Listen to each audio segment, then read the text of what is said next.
Welcome, one and all, whoever may be watching this. This will be part 31 of Tides of Numenéra. So excited to be back playing this game. It's been like a hot week, at least for me, since I recorded video 30, I'll say.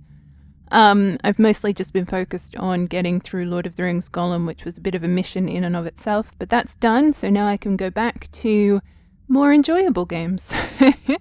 I say that, though, as I'm about to walk through this gate and potentially end up in combat, which is not my strong point in any of these games, really. So, yeah, look, let's just go and let the fun ensue. Yes.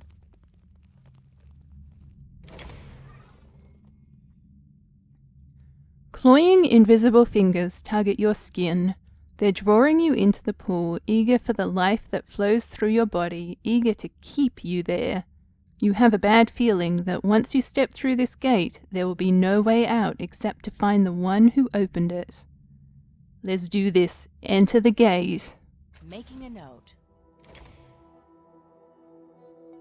Maybe we can save Interfere. That would be awesome. That's a blob. The clawing fingers release you, perhaps knowing there is nowhere for you to go. You are within the endless gate now. You are theirs. The air is chill and moist. Screams of agony permeate the darkness around you, and you sense something watching. There is no choice but to venture forth. I hope no one got a bit icky because I said the word moist. Alright, let's go look at this blob. Above. Sideways. Nice. Several people have been flayed, their skins stretched into grotesque banners, faces contorted in a rictus of eternal pain. The skins flap back and forth in a wind you do not feel. Beyond them you see a clear passage deeper into this hell. Suddenly the eyes snaps open. These are not flayed skins, but living people. "Kill us," it rasps. "The children brought us here not to die, but to suffer. To feed the things that live here, slowly, eternally." No! The skin behind the first, partially obscured in the dark mist, shakes herself awake. Her face remains twisted in agony even as she speaks. "Our deaths make them stronger. If you kill us, you will only die here as well. Run, save yourself." "There is only death," a third voice moans from the darkness behind the first two. Its eyes remain closed, its mouth gnarled in an ugly grimace. "Kill us, or the children, or both, or neither. It does not matter. Death is all that awaits you." The three skins squeeze their eyes shut. Their mouths open in wordless screams as some new agony befalls them. A malevolent presence weighs down upon you. Something watches with eager anticipation. It almost wants you to kill them. Well, that's put a spanner in the works, because I was like, yes, they clearly want to die, let me kill them, but if something wants me to kill them, then I'm gonna leave them for the moment, which hopefully that's okay, but I just don't bow down to the will of others, you know?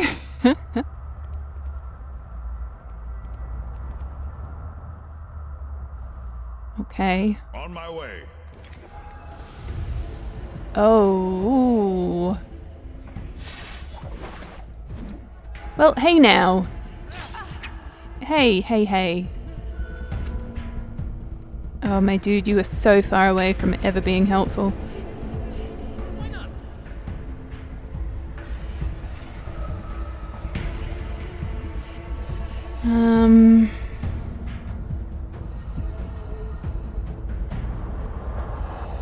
So that will help if an enemy moves close to him, but I don't think any of these guys are going to move close to him. I think if anything, they're going to attempt to take me out.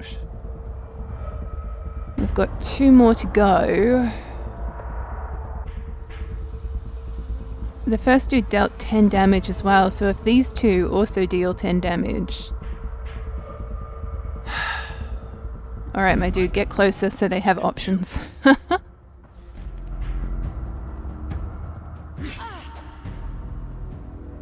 Yeah, that's what I was afraid of. Okay. They have me surrounded. Yeah, they do, love. Right. Get out of there. Ooh, she's got a ranged weapon too. Okay. Does squat all for me though. Well, actually, what can you do? Oh, okay, I think we're locked into this. Go.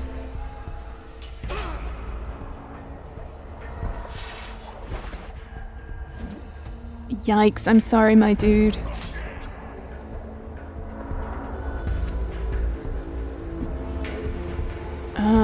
Can you...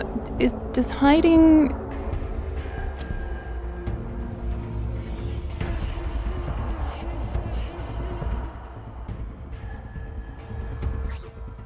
Oh, that's her movement. Far out. Okay, just chill here.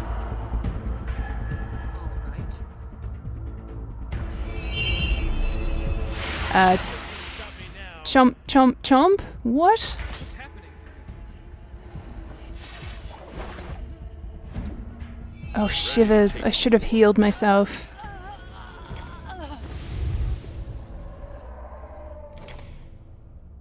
Yeah, well, that was fun.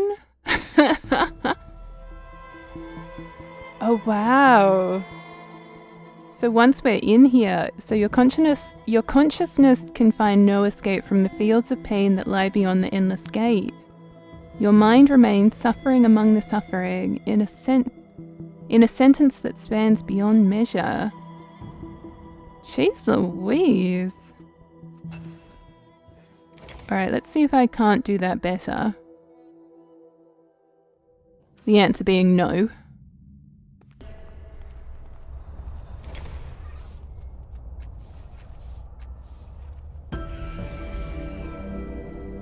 Your blade tears through them like paper. Their screams echo through the mist, blood spraying on the floor and your flesh. Then it's over. They are gone, truly released. The path before you is clear. The malevolent weight in the air increases. Whatever is watching has grown stronger. Yeah, okay. But I guess we technically get around the dudes, maybe? What I'm going to do is save this in a new slot. Just because if all goes to hell, I don't have to commit to being here. That's how I'm working this. Oh, so it's going to be one of those things where killing these things will give us like shortcuts or ways around combat. But in doing so, we're going to increase the strength of whatever lies at the end, I'm certain. Alright, well let's just do this route and we'll see how it goes. Let's go. This could be a waste of a video, really. Alright, put them out of their misery. All right. Oh yeah, shivers. Let's avoid On those my dudes. way. Seems to be a lot more of them up there.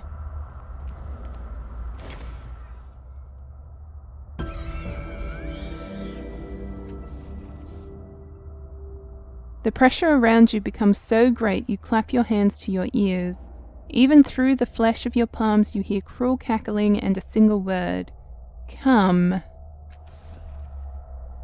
I'm there, in the shadows. Ooh, okay, let's avoid these dudes. Oh, hey, that's Kitya Tua. I don't think that's how you pronounce the name, but like, I'm sorry. Oh, and Inafia. Okay, so we found them, for whatever that's worth. I guess I'll talk to Inafia, maybe? Once again...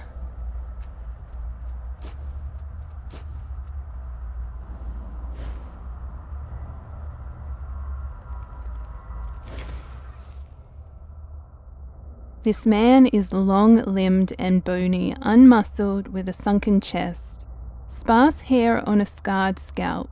Rags hang from his slumping body. He wears a cast-off tattoo, but he's like no cast-off you've seen. He regards you with bloodshot eyes, fever-mad, but just as the pupils remain black and pure amid the veins, you sense something hard and sane within the madness. His words are hoarse and dangerous. You have come too far by far. There is no escape, none leave the gate. Hope, no hope, speak or not, she will die here or not should not have come. Such a pretty sister, father's loving touch on every inch of you, born to run among sunlit lilac Selah, singing hey lie, to the gusseless strum. Such splendid dreams. He scrapes at a lesion on his arm and cocks his head listening. But you're the one who fell, aren't you? We smelled you cooking in the sky. Always a black omen, a falling star.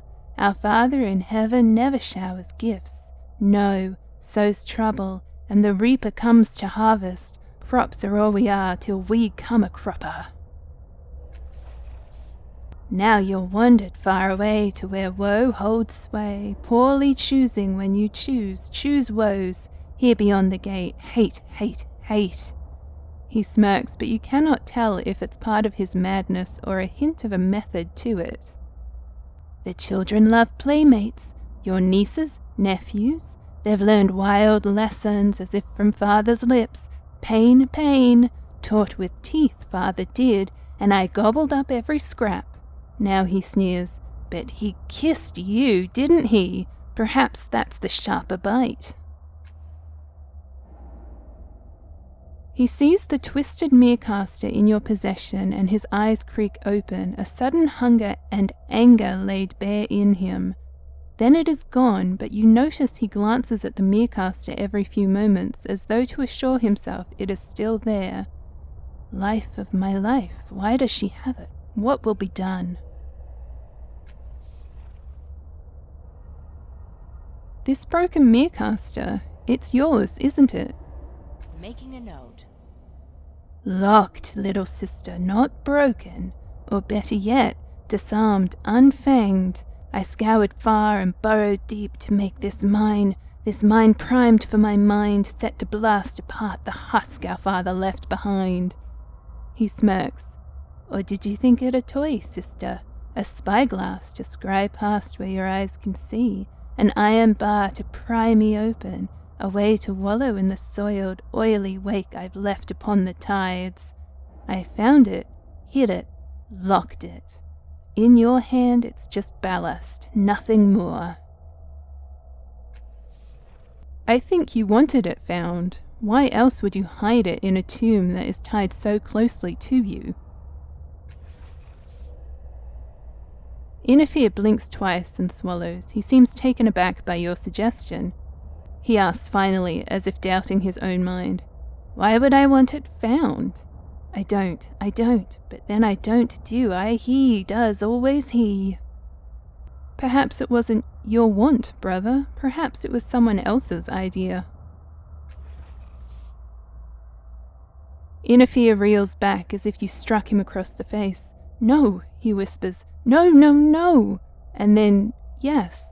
His eyes open, fever bright, and he hisses, Why build a moon if not to pull at our tides? Tides, tied like a puppet on strings, strummed like a guslar humming his song. He lunges forward and grabs your shoulders. Give it to me, sister, and I'll go to the sea and sink it in the sound's unsounded depths and never hear of it again. Give it to me, or I'll take it. Unlock it for me, and I'll use it to help you. Help? He scoffs. You're not the first to flash that fly above me thinking I'll strike. But I see the barbs hiding inside, ready to hook at me the first bite, ready to drag me out to where you can gut me, grope about inside me, grapple and gobble what you want of me. He shakes his head.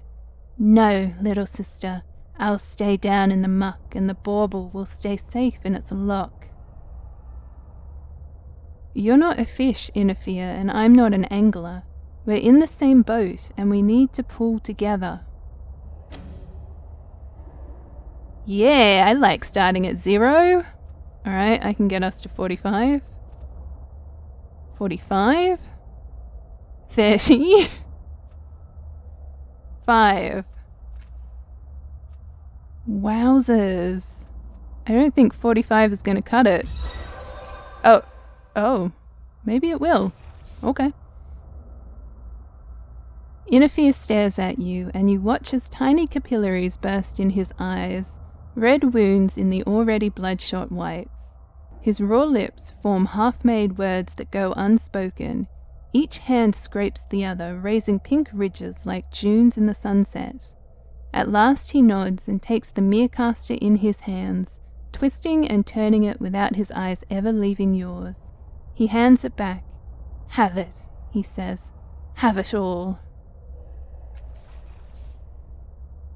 Darkness comes, not quite over you, so much as out of you, as if your eyes were rolling back and staring into the black recesses behind them, into the blacker morass of your mind, and into something blackest of all beyond that. You feel it in your marrow, your fingertips, your gut, a stab of reflective pain and electric sensitivity, an upheaval of unwholesome chime. You're remembering a memory of a moment you never lived, a memory awash in self-loathing. Then the darkness becomes absolute.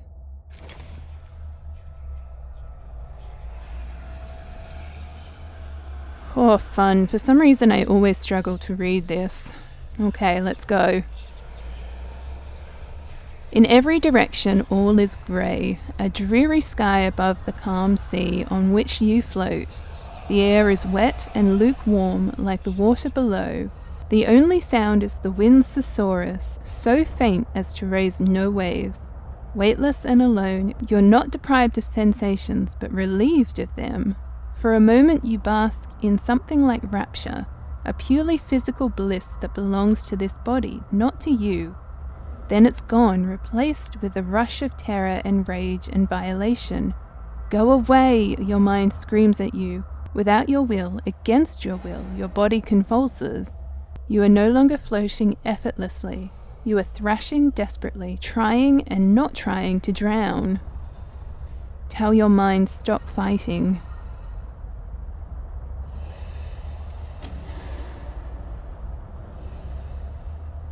Let's go 60. Okay, that doesn't sound like it worked. You slip underwater and discover you're not alone. Dozens of corpses bob around you, some just a few feet from the surface, some in the darker depths. Among them is Choi Kasul. It's no longer quiet. What had seemed the whisper of a breeze was in fact the droning of the dead. Now with the water's amplification, you can hear them distinctly. Filth, worthless, traitor, nobody, monster. Some jeer, shame, shame. Moans another, fraud. One cries clear as truth. Choi just weeps. Inafir's consciousness seems overwhelmed by the tumult. Your body stopped flailing and is merely sinking, but as enervation affects you as well, your limbs feel leadened and lifeless. Force yourself to swim toward Choi. Every stroke is a struggle. This body is already weaker than the one to which you've become accustomed, and it balks at your commands like a spent anine. Inafir is not working against you, but his will sits between your thoughts and the body's actions. Consciousness may weigh nothing, but his is dragging you down all the same. Helplessly, you gulp for air and swallow only lukewarm water. You fight harder, but lose even more ground. The weak light of the world above is already fading. As you sink deeper into the dismal sea, you can make out the shadow of something below the corpses, something huge and ancient and awful, all teeth and hunger, which needs no words to convey how small and mean and meaningless you are. Loathing wells up not from below but from within. Your flesh and mind resonate with that overpowering will, and your body trembles. A single massive eye opens, and in a glance assays your entire self. You realize for the first time that you are naked. You see your spindly limbs and sallow, pockmarked skin, your unsexed, withered, worthless body, and you are ashamed.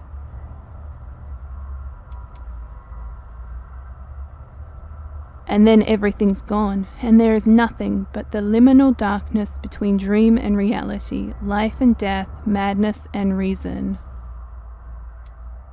Inner fear? At first there is no reply, but you know he's in here still, thwarted, sullen. In time he answers, "Who are you? You're not like the others. You're still awake, scheming, grasping. You feel different, like him. How are you here? I never tasted you." He pauses briefly in his demands, and you feel his consciousness brush against yours. Who are you?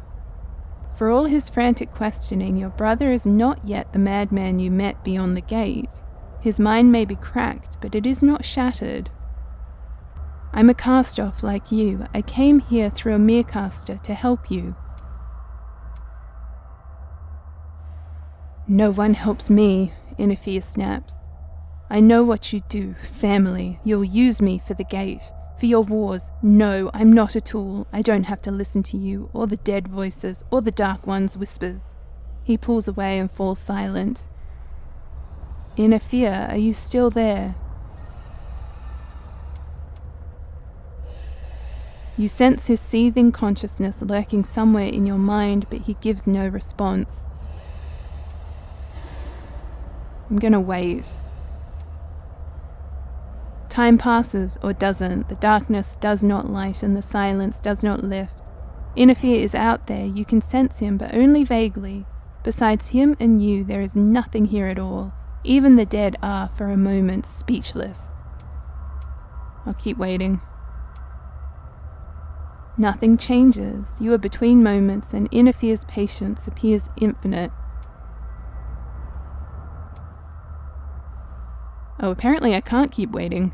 I want to, but it's not giving me any, it's not changing. Alright, Inner Fear, are you still there?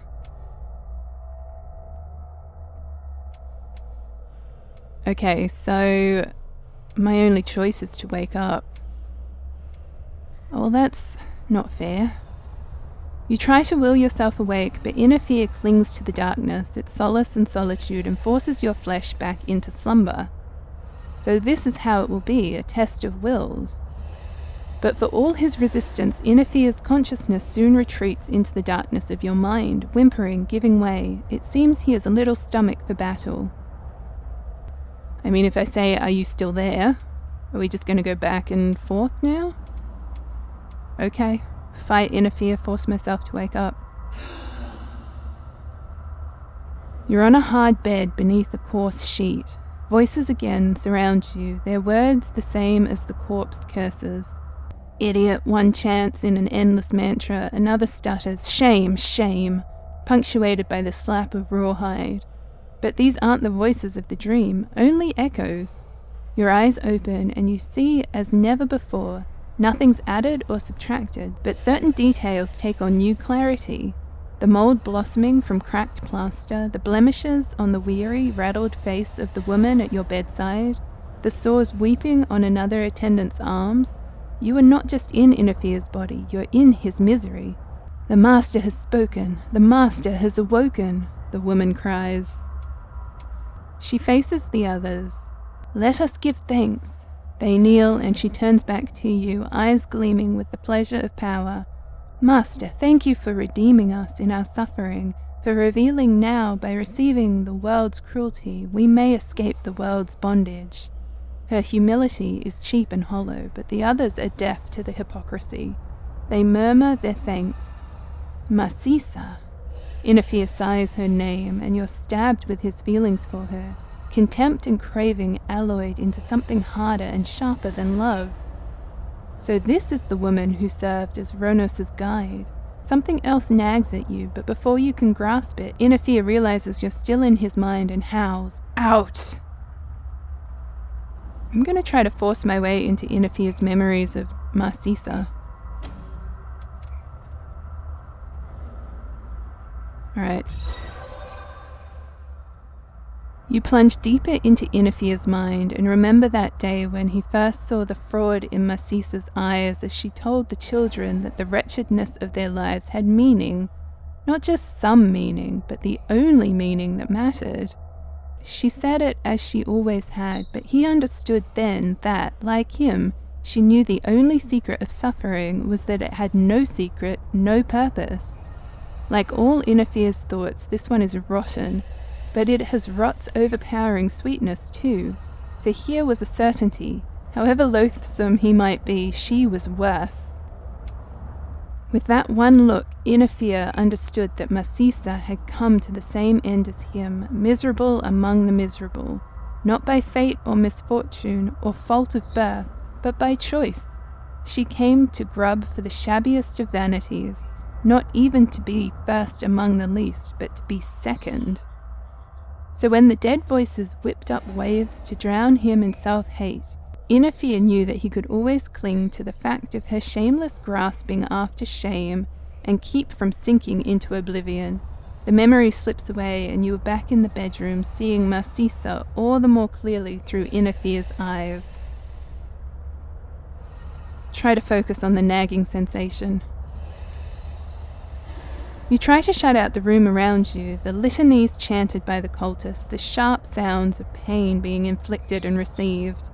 As the outside world fades, an inner one rises up, the same accusations from the dream resound inside you, not spoken but understood, a drone of humiliation and loathing and disgust that drowns out other thoughts and feelings. Still there is something more, not the dead, not Inafir, not you. Something like a little chime ringing inside your eye. "The ward," cries Inafir. "He's here. Our father is here." Inafir leaps from the bed, fully in control of your shared body. The sheer force of his exuberance sends your thoughts reeling. As adrenaline floods his flesh, you turn giddy, but it only seems to sharpen his thoughts. "Now, children, we are to be tested." His voice is greased with unpracticed insincerity, but the others cry out in joy. Now comes one who would steal the keys to the gate and twist the rising path of suffering into a downward spiral. You cross the room in long, quick strides, but we are not unready. Let us greet him in the gallery. Rough-hewn stairs lead to an enormous room, more cavern than hall, that ends in wooden gates. The chiming of the wards is louder, faster.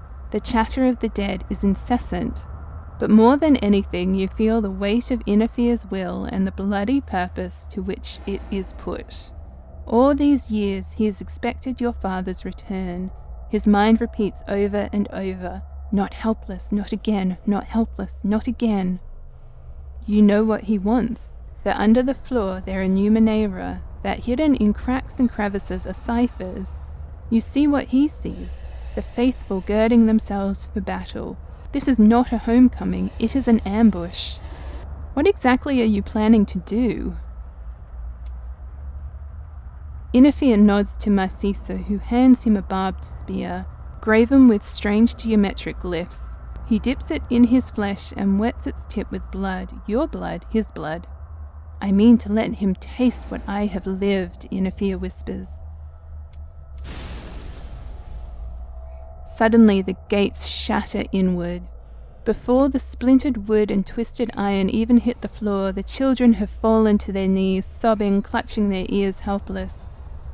It is not your father who has come. Floating in the breach, wreathed in smoke, is the sorrow. For the moment it makes no move, though it gives no hint as to why. "It's not him," Inafir whispers, and though he still stands, he is paralyzed as his followers. Marcisa acts first, pushing herself to her feet and shrieking commands. "Receive the horror, embrace it, stand, guard the master, obey the master." The others rise uncertainly, while the sorrow abides. Inafir remains stupefied. "Inafir, listen to me. This thing, it's called the sorrow. It will kill you all if you don't act." For a moment, Inafir gives no reply. Then his voice, choked and shrill with terror, he says simply, "Run, hide, we must escape." "We?" a form of progress in the face of annihilation. The sorrow remains unmoving within the breach in the gateway. It makes no gesture, issues no commands. It is waiting for something, or looking for something, or pondering. There is no way to judge what passes within its mind, if it even has more than mere instinct. You feel the tides washing around you, stirred up by the sorrow's arrival, but here in Inafir's body, in his mind, you have no means to turn them to your advantage. Inafir, you need to spring the traps.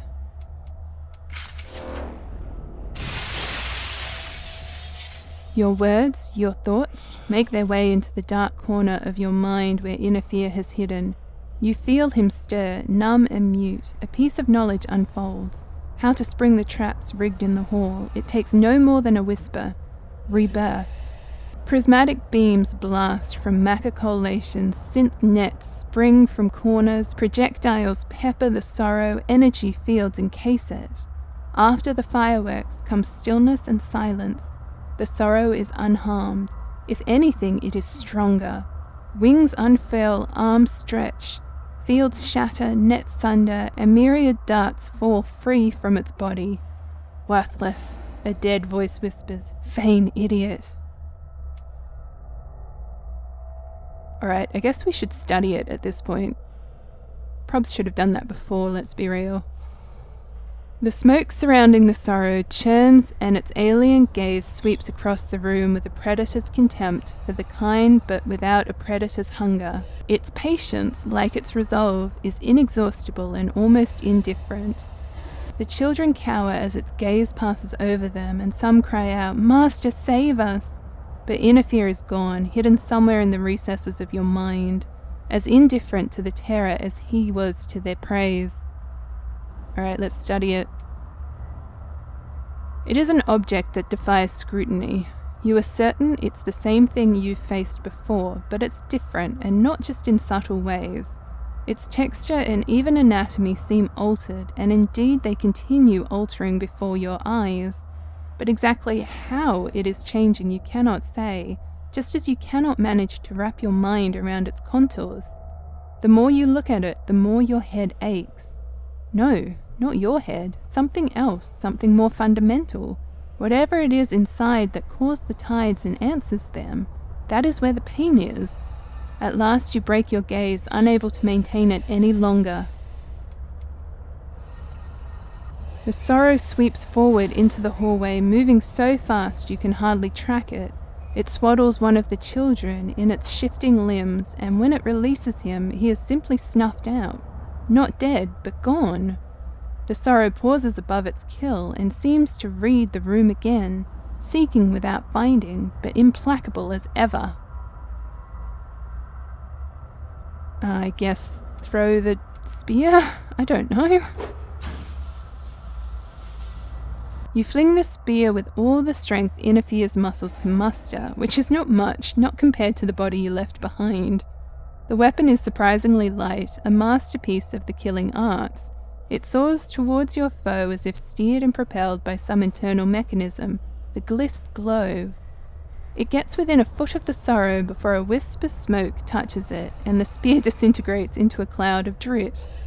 A moment later, the tiny shards drop to the floor. The sorrow is not merely unharmed, but unfazed. As the sorrow begins to stir again, Masisa grabs you by the shoulder, her nails drawing blood. "Enough," she hisses. She pulls you back, and you find yourself following. She's pulled Inafir back too, it seems. As you retreat, Masisa cries out, "Stand, rise upon the pain." The slaughter that ensues behind you is strangely silent. Shuffling steps, half-hearted battle cries, smothered deaths. Masisa hurries you through a warren of tunnels until you pass through another gate. This one made not of wood and iron, but of solid azure steel. As you pass through, the vault seals shut behind you. The room has the faded opulence of a lost civilization. The ornate reliefs carved from the granite walls have crumbled and eroded to abstract deformities.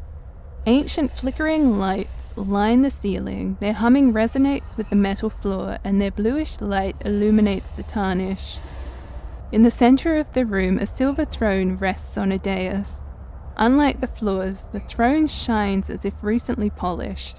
Tiny gleaming needles line the armrests, and a halo-like ring hangs above the back. Marcisa is doubled over, grasping for breath, retching. Your own body, weak as it may be, is untroubled. Inner fear's gone again, yet something lingers, like spores from his mind infecting yours. Inner fear, your mind's bleeding into mine. Can you use that to give me choice remains before it's too late?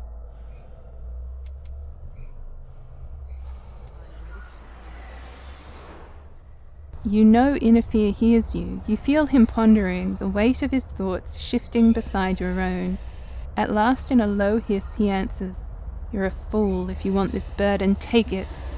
Then his mind stabs into yours like a syringe, and an echo of Choi that survived inside him is now inside you.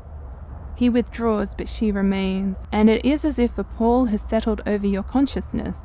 Inner Fear seems about to speak, but in the end he says nothing. In the recesses of your mind you hear a faint weeping. Whatever your grief, this will surely be a better home for her. Marcisa rises to her feet a bit unsteadily. She examines both you and herself, as if searching for physical evidence of the peril you've escaped. The sorrow's violence fell upon others, who remain at its mercy beyond the vault door. Master, tell me how I may serve, what I may endure in your cause. Hidden though Inner Fear may be, his contempt at this continued fraud burns in your gut like acid. Inner Fear? He doesn't answer your call, but you can hear him whispering to himself, or perhaps to the dead souls who haunt his mind. The gate, he says over and over. Eventually thoughts rise up from the ferment of his terror, and you understand how he opens the endless gate. It's not a tidal surge, it's not even some cast-off power. It's simply a matter of turning inward and embracing the horror inside himself. He doesn't even open the gate himself, the creatures beyond do. He only needs his suffering to shine like a beacon across the plains, and they worm their way to him. And now you know how to kindle that flame. There is a new sound, almost masked by the humming of the ancient lights. It's coming from the vault door. It seems the sorrow has made its way through the children. "Coward," hisses a ghostly voice. "Shame." But they are not the ones calling to Inner Fear now. It is the temptation of the gate, the promise that he will outlast another day. I'm gonna just wait. You slump down on the edge of the dais, or perhaps Inner Fear does so. Marcisa starts to speak but stops. Time slows, the tides seem to turn back upon themselves in a vortex from which no will can escape. Inner Fear is silent, the dead are cowed by the death drawing nearer. Only those beyond the gate are untouched, and their sibilant whispers continue unabated. As the cracks in the door widen, the whole hunks of metal fall free. Inner Fear stands. He is the one who acts this time. No, he says, then yes. Inside your mind, his consciousness careens from one sickening memory to the next. His thoughts are a torrent of pain and disgust. He is kindling a signal, he is calling for the gate.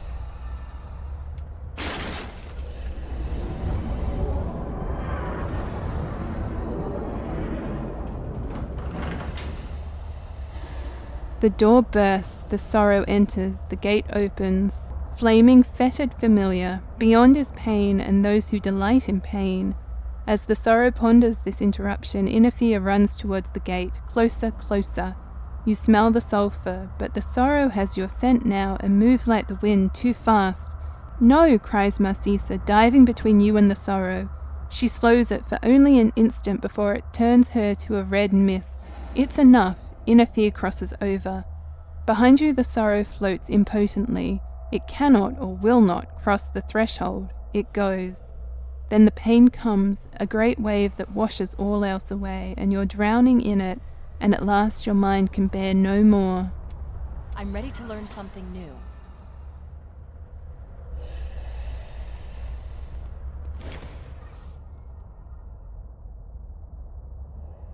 Never has your body been a more welcome home than when returning from Inafir's mere. Though his wretchedness lingers in your memory, you see again through your own eyes, and even this horrific place seems more wholesome than the refuge where Inafir faced the sorrow. Inafir stares at you with newfound recognition, but even as he does, you feel a dark presence stirring around you, the same one you sensed in the mere. Something has sensed your meddling and means to put an end to it. Inafir smiles for the first time without spite. "Sister," he says softly, "not so little, not so young. Now you are truly flesh of my flesh." Then he shudders as if he has taken a chill, and a shadow passes over his face. "Kill yourself, brother. Atone for Choi's death. End the crimes done in your name." I'll remember that. Your brother trembles slightly, and a sound almost like a whimper escapes his lips. "Yes," he whispers, "you have seen the pain, father, chained to my soul, the woes that weigh on my mind. Let it end." Inafir shuts his eyes, and his face slackens with serenity. It is a look of one floating in a dream. Then with a sigh he falls forward. You feel the world about you shifting and churning. Everything grows dark and empty, save for the voice almost as soft as silence itself.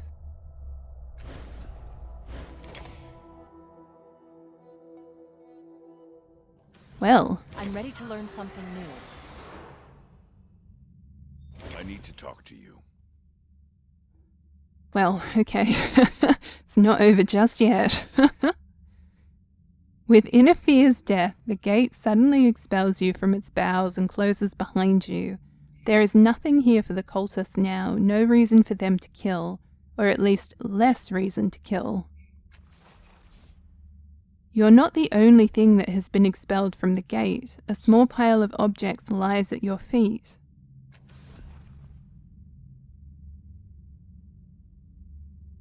Yes, now.